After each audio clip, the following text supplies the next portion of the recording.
now on the one hand, he's running around saying like, I'm the only real Democrat here, even though the guy who won the Democratic primary is running on the Democratic ticket. I'm the real Democrat. Also, here are all the Republicans who are supporting me.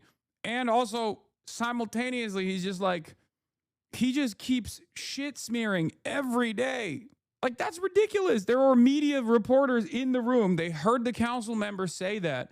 And then they ask him and he goes, I don't think the council member said that. It's like, brother, you're right next to her. Are your ears covered in wax? What the fuck do you mean? So, Governor, now that you were able to hear clearly that she did in fact say that, do you agree with her that Zohran Mamdani is anti-Semitic and a communist? Yeah, I didn't hear her referring to him as an anti-Semite. I thought she was referring to him as fostering anti-Semitic sentiment. Mm-hmm. He has said some highly inflammatory things on the campaign trail. And he is a... Brother, give it up. Just say he's anti-Semitic. Just say he's anti-Semitic. Why are you still playing this song and dance? I don't even understand it. Like, what? That's a bridge too far? You said he would cheer on 9/11. Like, at this point, just say yes. Yes, you think Zohran Mamdani is anti-Semitic. Like, even his shit smearing campaign when he's in front of a CNN anchor is still means tested. Like, he has to take this wishy-washy, mealy-mouthed, centrist fucking line. We know how you feel, dog. Like, what do you mean? I'm not saying he's anti-Semitic. I'm simply saying he's done a lot that you could say maybe is fostering anti-Semitic value. Just say he's an anti-Semite, bro. You've been smearing him as a terrorist every dang day. Might as well also say he's an anti-Semite. It's so funny. I just don't get it. I mean, I know I've experienced this nonstop for the past 2 years with people being like, Hasan is a dangerous terrorist. And then when asked, they'll be like, oh, well, I wouldn't say, I think maybe he's just like simply he's overlooking the anti-Semitism that's brewing or anything or some shit like that. And it's like, bro, you just said I was a fucking anti-Semitic terrorist yesterday. What do you mean? I'm just simply fostering an environment where anti-Semitism can manifest. Like, you already took the maximalist line. It's so dumb. Offended the Jewish community. There is no doubt about that. He refuses to denounce globalize the Intifada, which basically means kill Jewish people. He's refused to denounce a fellow named Hasan Piker, who was a friend of his, who said, America deserved 9/11. America deserved 9/11. In New York, every New Yorker was traumatized by 9/11. So these are highly inflammatory and divisive comments. And he had... Come on, a little bit of pushback. Like, he has quite literally said he does not agree with both of these statements, okay? The 9/11 one and the Intifada one. To be fair, he shouldn't have even done the globalize the Intifada, I condemn it or anything like that. He shouldn't have done that. Regardless, where is the anchor? Just be like, well, that's not true. He actually did that to your face.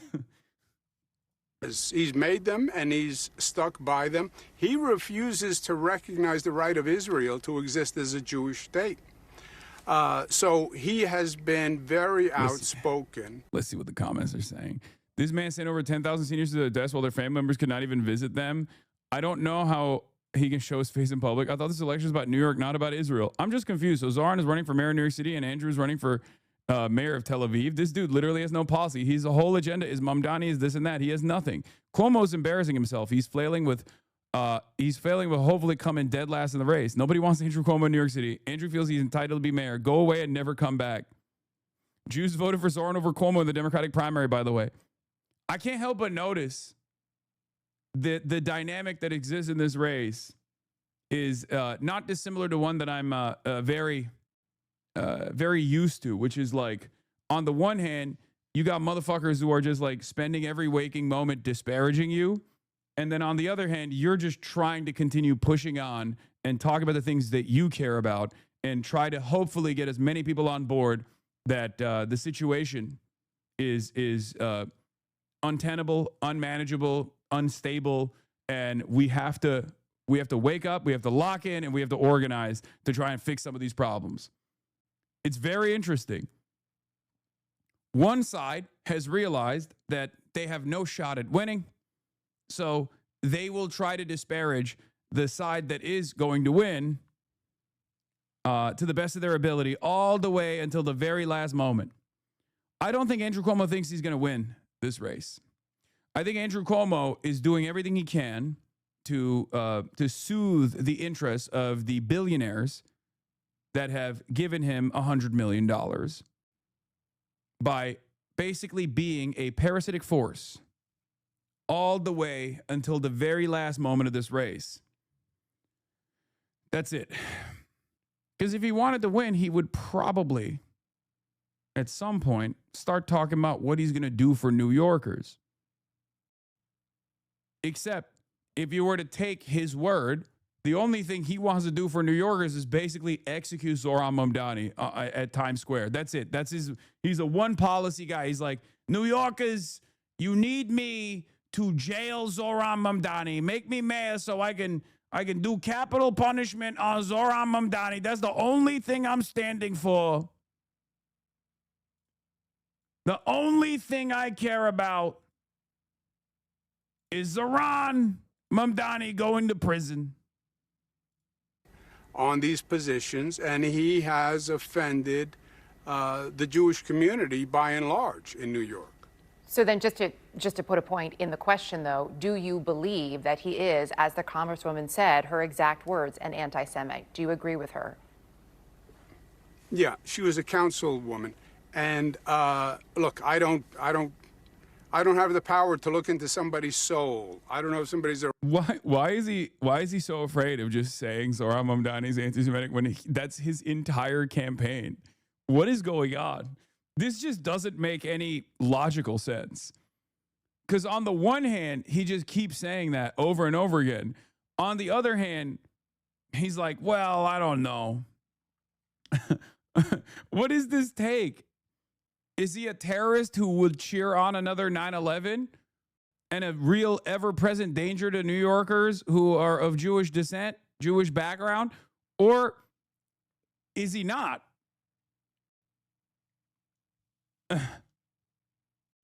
Are these guys also just simply, are establishment Democrat picks, like the center-right Democrats, incapable of standing on any position, no matter how much they champion it? Are they only capable of running against candidacies? Just a purely reactionary movement at this point, it seems. Like, this is no different than Kamala Harris being like, you have to vote for me because Donald Trump is bad. Like, just talk about what you're going to do for the people. And don't just talk about what you're going to do for the people that are small business owners. Okay? Don't do this whole, like, $50,000 in tax cuts for small business owners. Like, talk about what you're going to do for the broadest population, for the largest number of Americans, okay? Not even remotely invested in this at all, fundamentally misunderstanding the purpose of democracy, the purpose of the democratic process. It's just so ridiculous. Racist, somebody's a bigot, somebody's anti-Semitic. I know what he has said is highly inflammatory and offensive to the Jewish community. There is no doubt about that. When you say you won't denounce kill all the Jews, that's inflammatory. Wait, if you think Zohran Mamdani is running around saying kill all the Jews, then he is anti-Semitic, right?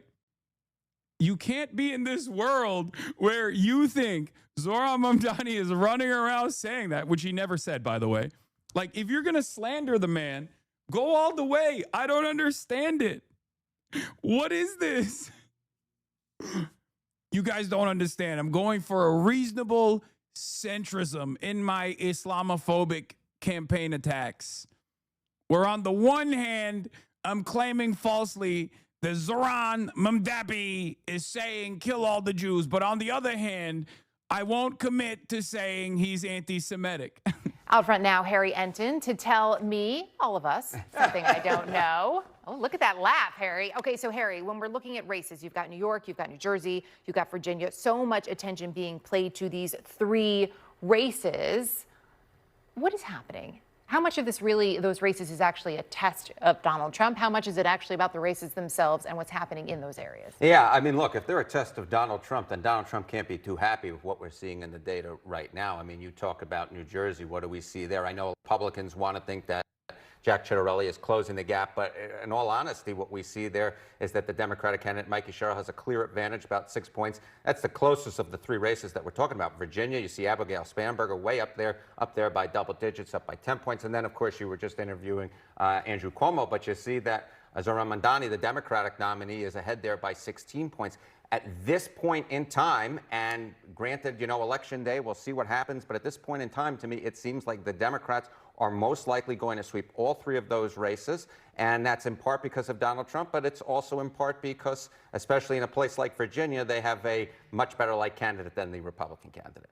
How rare would it be, or how rare is it in this moment, perhaps, for Democrats to be leading with those margins? Yeah, okay. So this, to me, is what's so interesting. You know that I like going through the spreadsheets. I like going through the history books. Harry likes the data and the history. I like the data. I like the history. I'm a little bit of a nerd. So, you know, I was interested, how often do we actually see the Democratic side sweep all three of these races? New Jersey governor, Virginia governor, and New York City mayor. And it happened back in 2017. But beyond that, there are very few examples in history where we've seen the Democrats actually sweep all three of these races. It's a real holy Toledo moment. 1989, of course, that was Dinkins in New York City. That was Jim Florio in New Jersey. And that was Douglas Wilder in Virginia. And then before that, you have to go back before either of us were born, to go back to 61, 57, 53. It has only happened 5 times in the last 90 years, what seems like is going to happen this Tuesday. All right, we got 30 seconds left. Tell me something I don't know. Okay, I will tell you something that you don't know, Erica Hill, beyond the fact that it is Halloween and I dressed as a dumpster fire this morning on national television. I saw it. It was a good look. It was a good look. Yeah. And that is the 5 times that I mentioned that the Democrats swept all three of those races. Each and every single time the following year, they won a majority in the U.S. House of Representatives. So if Democrats sweep on Tuesday, it, in my opinion, is a very good sign. Looking forward to Data and history. Communism has killed more people than Nazi Germany. Yeah? Say it. Say it with your chest. Say the Nazis are better than the communists. Yeah, come on. We know you want to say it. It's so funny because the Nazis killed innocent people, okay? And a big part of the number that people falsely represent as deaths due to communism were the communists killing Nazis. Oh, why can't you say, hold on, why are you saying everyone is better than communists? Why won't you just say you like Nazis? Why are you such a pussy? Just say it out loud. Say it out loud. If you go in Russia and say, yay, communists, you get beaten up. I don't think that's the case. I don't think that's the case at all. 2026. Not that it would matter. Why would that be?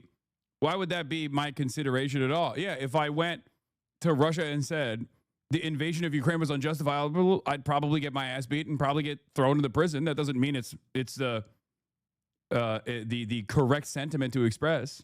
Even though you're wrong about if you say yay communism in Russia, you get your ass beat. I don't think that would be the case at all. But I don't really place a lot of emphasis on what is allowed, what you're allowed to say in Russia, in modern day Russia, and what you're not allowed to say. Russian here, it's 100% true. To be honest, you'll get your ass beaten in almost any situation. Yeah.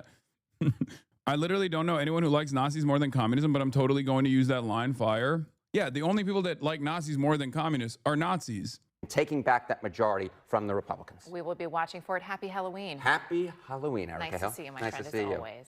As voters cast early ballots ahead of Election Day this coming Tuesday, we end today's show with the mayoral race in Minneapolis. Omar Fateh, the son of Somali immigrants, a Democratic socialist, is a leader.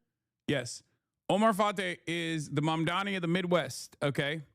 And he hasn't gotten a lot of coverage. I've obviously covered his campaign throughout the times. I unfortunately got into a bit of heat myself in the process, especially with the Charlie Kirk assassination, so I couldn't actually fly to Minneapolis and do a... Omar has no motion, it's sad to see. Actually, you're wrong about that. As far as the latest polls show, some polls show Jacob Frey, who is an incredibly unpopular candidate, the incumbent, with a -17 net negative approval rating, barely beating Omar Fateh within the margin of error by like 1 point on the first choice on the ranked choice voting, and Omar Fateh and defeating Jacob Frey on the third and fourth rounds of ranked choice voting. And therefore, Omar Fateh still has a shot. In the upcoming days until Tuesday, I'm going to try to do a little bit of a fundraiser for the Omar Fateh team here, because from what I understand, he gets no coverage whatsoever, but they have a pretty good ground game overall. Energy on the ground isn't looking good, to be honest.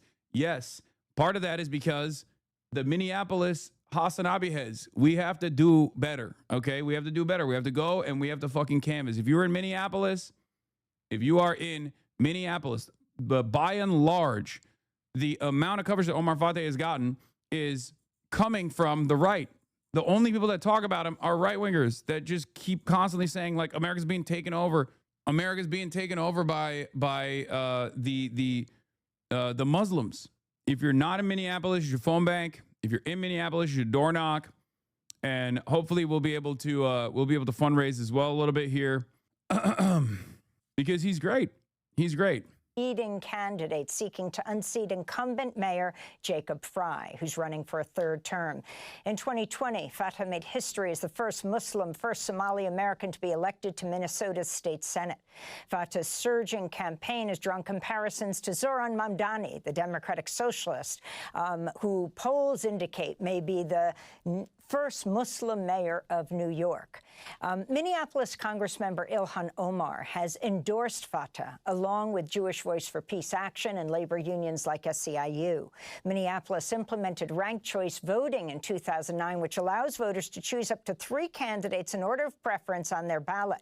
The winning candidate must receive at least half. The problem is, we all know the electorate, okay? Let's be real.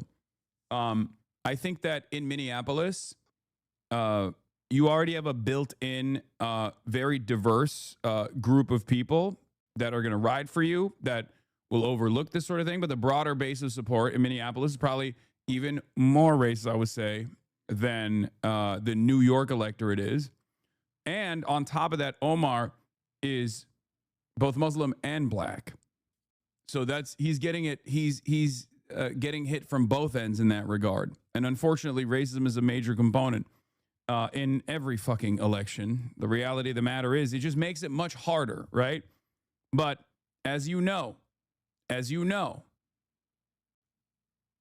my opinion on the matter, it's a hurdle that you can overcome with good policies, and Omar has done that, okay? I would say that the biggest weaknesses beyond the obvious ones for the electorate being relatively racist is that a lot of people are not even aware that there's a Minneapolis mayoral race happening that's coming up. Unfortunately, it doesn't get the same national looks, but there is an opportunity there. there is an opportunity there. The opportunity there is that like some of these races that don't get the same national looks can actually be unique opportunities for underdog candidates to win. The DFL is working to ruin his shot as well. Like the establishment Democrats, the institutional Democrats are attacking him. The wealthier interests are attacking him. He has the same exact dynamic as Zoran Mamdani. And he has very similar policies to Zoran Mamdani as well. Half the vote. There are a total of 15 mayoral candidates on the ballot, with 4 Democrats, including the 2 frontrunners, Mayor Jacob Frey and Omar Fateh. Fateh is the only top candidate who's asked voters not to rank Frey, a centrist who's faced widespread criticism over his crackdown on Black Lives Matter protesters following the police murder of George Floyd in 2020. Frey has received the endorsement of Minnesota Governor, failed vice presidential candidate Tim Walz. Minnesota State Senator and Minneapolis mayoral candidate Omar Fateh joins us Open now. presence, thank you for the We 25 welcome gifted. you to Democracy Now! If you can start off by talking about what the slate is that you are a part of, for people to understand around the country this issue of ranked choice voting and what you're moving forward on now, your major issues. Yeah, first, thank you for having me. So we came up with the slate for change, myself, candidate Janice Hampton, and candidate Dwayne Davis, because we believe it's the best. We are the best three candidates to move our city forward. We came together around our collective vision, and yet despite our differences, showing that Minneapolis can have a different kind of politics where if you think differently, if you have slight differences in opinion around different issues, that we shouldn't have an adversarial relationship, and that we can still be partners in doing the work for our people, for the people of Minneapolis. And so our vision includes one, or my vision includes one, in which we make Minneapolis a more affordable city, increasing the minimum wage to $20 an hour, passing rent stabilization to protect our renters so they don't get priced out. It includes having a public safety system that reflects the needs of everyone. 5 years after the murder of George Floyd, Also, Omar Fateh is a U.S.-born American citizen, too. He's not even naturalized, even though, of course, that hasn't stopped the Republicans from both presenting Zoran and Omar Fateh as like Muslim infiltrators from afar. I just don't see this working, sadly. Man, why? Why wouldn't you just fucking push for it? Who gives a shit? Like, there is no reason. You can't just back candidacies that you think are always going to win regardless. First of all, there is a shot. You're wrong. If you look at the actual polls, Omar Fateh is doing very well. He won technically the endorsement of the DFL, even though they rat fucked him afterwards. And even on the first choice ballots, he's within 1 to 2 points between him and Jacob Frey. Jacob Frey is the incredibly unpopular incumbent mayor.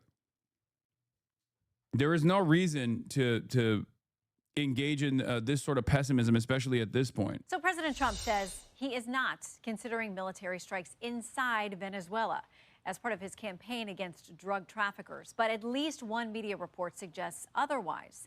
There's all. I like that as far as the potential war, in Venezuela, okay? Donald Trump is literally every day being like, oh, I'm going to hit Venezuela. I'm going to strike Venezuela. I'm going to do CIA covert ops in Venezuela. I love striking Venezuela. It's my favorite thing. I go to sleep thinking about hitting Venezuelan targets. And then one news report comes out from the Wall Street Journal being like, they're actually gearing for war against Venezuela. And they're like, no. Where did you guys get that idea? I don't know. Maybe people got that idea from everything you've said thus far. And also moving a fucking aircraft carrier to the coastline of Venezuela. Perhaps that's the reason why we got that idea, because we've been hearing you say it. Yeah. Sky News verified satellite imagery that shows the position of USS Iwo Jima, the ship where these live shooting drills were happening. The imagery shows the ship under 200 kilometers away from the coastline of Venezuela. How do we get here? A new guided missile cruiser, the USS Gettysburg, has arrived in the Caribbean, adding to the U.S. military buildup in the region. After this buildup, it would be harder to back off unless something happened. They're going to have to do something unless Maduro steps down or does something dramatic enough that Trump could claim a success, former Pentagon official said to The Hill. The warships are now approximately 124 miles from Venezuela. This was yesterday. The warships are now approximately 124 miles from Venezuela's La Orchila Island, home to one of the country's key air bases and radar facilities. Their approach places them within immediate operational range for amphibious or precision strike missions, according to Newsweek yesterday. Everyone remember how Putin said he won't invade Ukraine? Low key, Donald Trump has said more about invading Venezuela than Putin did about invading Ukraine in the military buildup that took place before the invasion of Ukraine took place. Okay? It's not like, you're right. You're not wrong. Okay? That's a perfect comparison. One that I, of course, also was duped by as well, famously. Something that people never let me live down. But it's like Donald Trump is straight up saying like, no, we're going to strike we're gonna strike Venezuela. I want to do a land invasion of Venezuela is words that have come out of his mouth. So I don't think it's all that crazy for people to assume that he is going to do that. The anti-war candidate, by the way, 6-7 peace negotiations I've succeeded in putting together. I've done too much peace for far too long. The world has been too peaceful. We must actually end up doing more war so I can do another peace process. I can do another peace treaty. Yeah, and then, yeah, Trump's like, I'm going to invade Venezuela. And then everyone's like, dude, you're going to invade Venezuela? He goes, me? Well, huh? Me? Talking about me? Ah, never. Okay, why are there aircraft carriers on the coastline of Venezuela? Why are there so many goddamn naval vessels? Why did you say that you would do covert operations by the CIA, that you sanctioned covert operations on the CIA? At least Russia didn't bullshit genocide. At least Russia did the bullshit genocide and Donbass stuff that we aren't even pretending to come up with a reason for this. Yeah, that's the other thing. That's the other thing. Like, there is, like, Russia had, in the buildup, there was so much. There were military exercises that happened on the border. Russia had at least like a comprehensive messaging campaign as to why they had to intervene in Ukraine. We're not doing that at all. And even then, it was obviously still bullshit. Make no mistake. There is no justification for invading Ukraine, as I've said time and time again. But we're not even fucking doing that. We didn't even try. We didn't even try. We're just like, drugs, I think. They literally came out and were like, drugs or whatever. Who gives a shit? Yeah, we're going to kill a bunch of people. That's unironically what it has looked like so far. Look at all these boats we're blowing up. Isn't that awesome? And everyone's like, I don't know about this, actually. This doesn't seem like a good idea. And they're like, oh, well, Maduro's bad, I think. Come on. Come on. Incredible stuff. Yeah, not even the farce of Tonkin. Nope. We used to be a nation, okay? We used to be a proud nation. We used to, at the very least, try to create like psyops and shit to get the people on board. Nowadays, democracy is not worth the price of the paper that it's written on, okay? It just doesn't matter. It doesn't matter. We're just doing vibes-based global war on terror initiatives now. It's crazy. Yet another glaringly obvious example of the deteriorating conditions, including the deterioration of democracy, where you don't even have an investment or an interest in trying to get the people on board, knowing full well that you could just kind of get away with it and people are too busy focusing on the 17,000 different snap benefit rage bait AI videos that they're watching on the timeline or whatever the fuck they're predisposed with. Awesome. Now we also know why. Now we also know why Marco Rubio was playing the role of lapdog for the Trump administration. Okay? Because this was his project all along. I mean, he's a major war hawk. He wants to do the failure, the dominoes theory here in the Caribbean, and he seemingly is going to get his wishes. Bolton must be fuming. No, Bolton wanted to do that with Iran. Yeah, Rubio wants to destroy Venezuela. He wants to destroy Cuba. He wants to have a significant foothold in Latin America. He wants to eviscerate the modest growth in the direction of social democracy that has kind of taken place in some South American countries. He's like, nope, can't have that. Time to go back and do a global war on terror style initiative in South America, which, unlike Iraq and unlike the MENA region, is actually connected by continent to the United States of America. Like there is a direct pathway to the United States of America. So the instability that will be born out of these initiatives will actually have tremendous reverberations that we can absolutely feel. But that, of course, will be another opportunity for the administration to lean greatly into the reactionary sentiment against brown people in ways that you previously thought were unimaginable, regardless of your own imaginative capacity. I promise you it will be worse. Okay? I promise you it's gonna be worse. Just you wait. When you got mass migration taking place because all of the fertile land has been reduced to rubble and bombed into oblivion, and you got economic refugees that are then going to their neighboring nations and destabilizing said neighboring nations, and then people are migrating from neighboring nations as well as the original nation that has been destroyed by war, and you got tens of millions of people being like, where the fuck do we go? I guess we have to walk by foot to the United States of America. And all that will await them at the border is an increasingly militarized border, concentration camps, drones, AI surveillance technology, and a robust military force, ICE specifically, and Customs and Border Patrol that is ready to start mowing down these waves of migrants that are simply trying to escape the war and instability that we caused in South America. Truly, truly evil stuff. Also, a report that disputed Venezuelan leader Nicolas Maduro is pleading with U.S. adversaries for help. A bipartisan group of senators now asking for more information. Senior national correspondent Aisha Hasni is at the White House tonight. Good evening, Aisha. Shannon, good evening to you. The president has indicated previously that he would be open to moving his war on drugs from sea to land. But when it comes to a decision to strike within Venezuela, he's not there yet. There are reports that you are considering strikes within Venezuela. Is that true? No.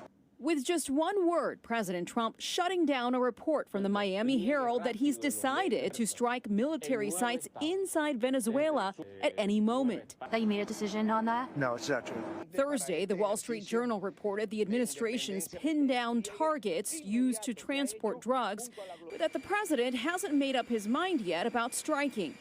It comes as disputed Venezuelan President Nicolas. Yeah, as far as the refugee limitations, reportedly the United States in 2026 is limiting to only accepting 7,500 refugees, and almost all of them are white South Africans, by the way.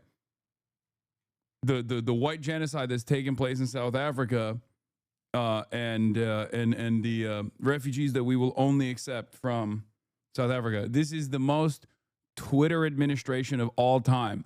So much so that Donald Trump also recently posted about Nigeria and how they're waging war against Christianity in Nigeria. Okay? It's the like the white genocide. The white genocide in South Africa narratives were already cooked up by white nationalists under the first Trump administration, and it reached the ears of this current administration, and now they're actually taking the initiative on this like totally made up nonsensical story. And then they're also talking about doing this. I mean, I don't know what they're gonna do in Nigeria, but the very fact that they're like geared up and making an issue out of this in a place like Nigeria implies that they are once again hyper focused on whatever narrative gets cooked up on the internet. That's why it's not an accident or weird when you really think about it that JD Vance is over here duking it out with like groypers wearing MAGA hats at the Turning Point USA conference, or talking about, Kaya being abused or some shit. It's because they are unimaginably online. Maduro is now turning to Russia and China for help.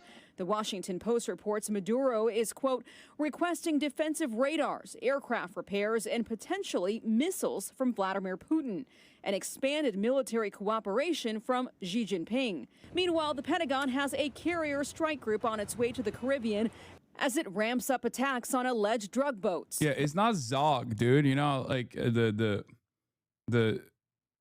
neo-Nazi, anti-Semitic, like Zog, Zionist occupied government is POG. It's podcaster occupied government.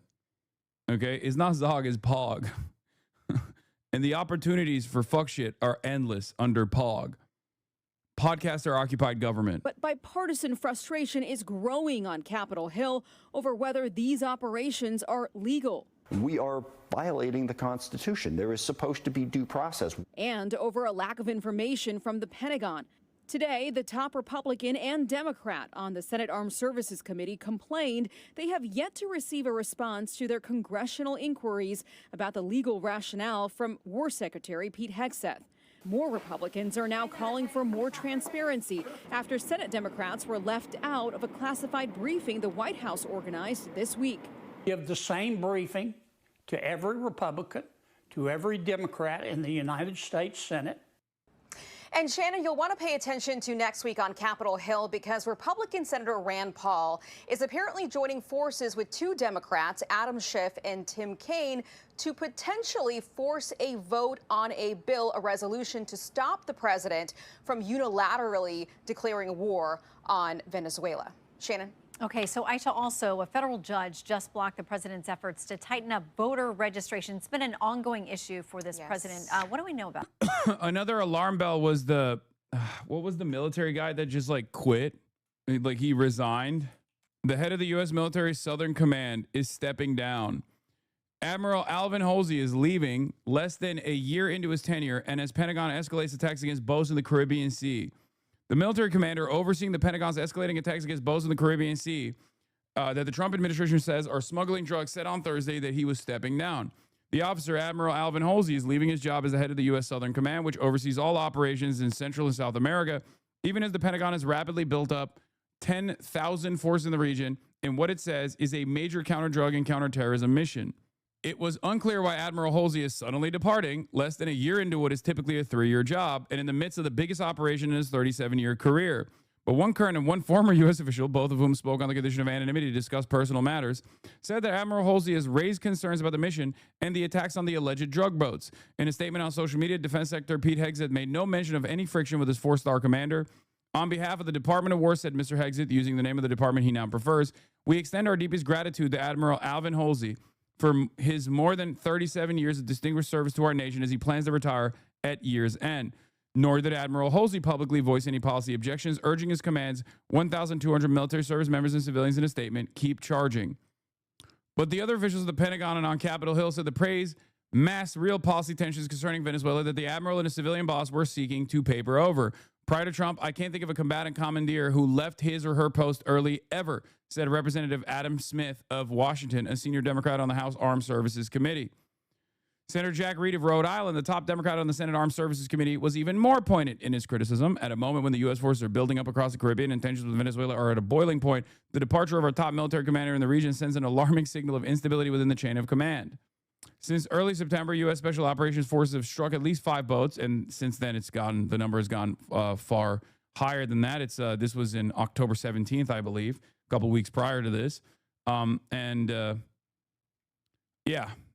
It's not a good sign when you have a career admiral who is overseeing the entirety of your fucking operations resigns after 37 years of service right before you end up going to war, a war that he was supposed to oversee. We'll do an update on al-Fashir in Sudan, and then we will move on to some fun stuff, okay? Here's a quick update on al-Fashir. 36,000 people are fleeing al-Fashir amid escalating violence. Crisis in Sudan as an armed paramilitary group seizes the city of al-Fashir. There are reports of mass killings, kidnappings, and terrified residents hiding in their homes. And ABC's Marcus Moore joins us now from London with this story. Good morning, Marcus. Gio, good morning. Some startling numbers are revealing the scale of the situation in Sudan. Some 36,000 people have been forced to leave their homes in al-Fashir just in the last week alone. And there are reports of executions and mass killings, just utter chaos in the city, which is in the western part of the country. The UN says 460 people were killed in an attack on a maternity ward there. The deaths included patients and their visitors. And we have also seen satellite images that reveal piles of bodies, showing the enormity of what is unfolding there. There are reports that many have been abducted for ransom or executed as they fled for safety. And this war has been raging now for more than 2 years. The National Army is locked in a fight against the Rapid Support Force, or the RSF paramilitary group, and aid agencies have said the humanitarian crisis there is worsening, with Al-Fashir surrounded and families cut off from basic supplies. A famine was declared there more than a year ago, and Janae, aid groups are calling for civilians to be protected as this war rages on. Are there proxy influences in this conflict? Yes. As I talked about extensively, and we can go back to it, or you can go back to a video that I've done on this a week ago. This is there are of course proxy influences. One of the most consequential one has been the United Arab Emirates, who are funding the RSF, the Rapid Support Forces. And there is a longer video that I did on it on my YouTube channel, I believe, and also on YouTube on all the fan channels too.